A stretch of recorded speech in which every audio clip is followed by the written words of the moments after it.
Usapang power posting. Marami ngayon nagkaka-violation, 24 points, and nare-restrict yung account nila.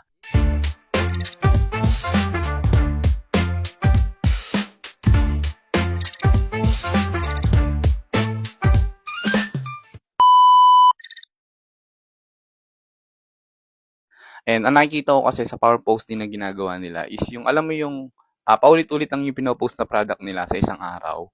And low quality. And kasi nakikita ni TikTok yan, pagka ganyan lang yung mga pinopost ninyo, madedetect niya yan. Dati ginagawa ko rin yan, pero napagtanto ko na balang araw is magiging issue to.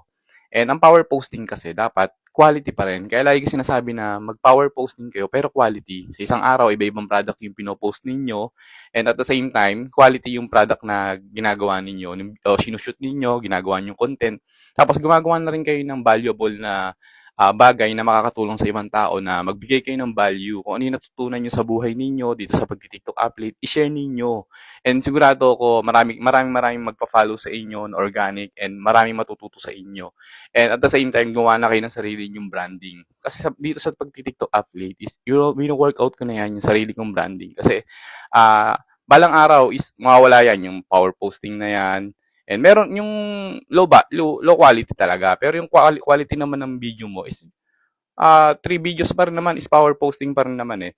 And at the same time, talagang galingan natin sa sa pagpo-post, hindi lang puro low quality, hindi lang yung puro kikita lang tayo dito. And palagi nyo lang iisipin is paano tayo makakatulong sa mga tao na sineshare natin yung product na kapaki-pakinabang yung product and effective yung product.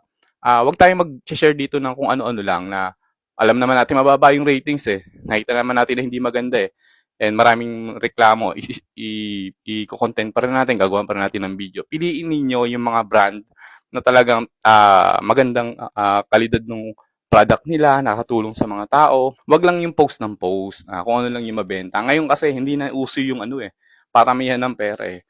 Ang uso na ngayon is branding, paano ka makikilala na kung gaano ka quality yung product na sineshare mo and yung value na sineshare mo, yung brand mo na ginagawa mo ngayon. Kasi ako ngayon, wino-workout ko na yan, yung branding, pagbibigay ng value dito katulad nito.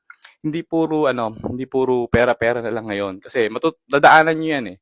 And marirealize nyo na hindi mahalaga yung pera. Ang mahalaga dito is yung value na binibigay ninyo sa mga tao na nakikinig sa inyo, na sumusuporta sa inyo, na nagpa-follow sa inyo dahil nakilala nila kayo kasi dahil sa value na sineshare ninyo. Hindi lang doon dahil sa para kumita tayo. Dadaanan natin yan. Pero syempre, pag nadaanan niya, huwag niyang gawin ulit.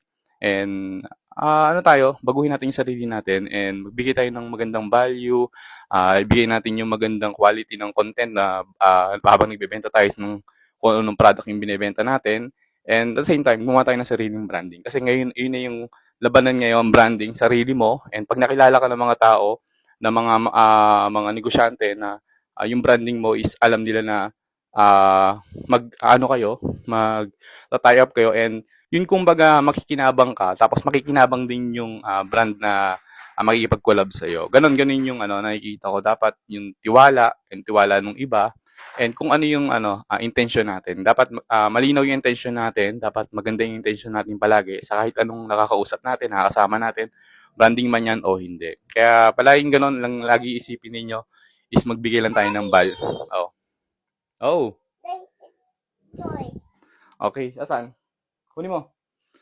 Yan, magbibigay lang tayo ng value dito at kinukulit na ako ng anak ko. Mga hindi pa nga pala nakakilala sa akin, ako nga pala si Marvin Gapili, TikTok affiliate since 2023. And sa pagti-TikTok affiliate ko, nakabili na ako ng apartment, 7 doors apartment yung nabili ko. And lahat yung katas lang ng pagiging TikTok affiliate. At sa mga hindi pa nakaka-follow sa akin, follow nyo na ako dito sa Facebook, TikTok, YouTube. Same name lang din naman yung ginagamit ko.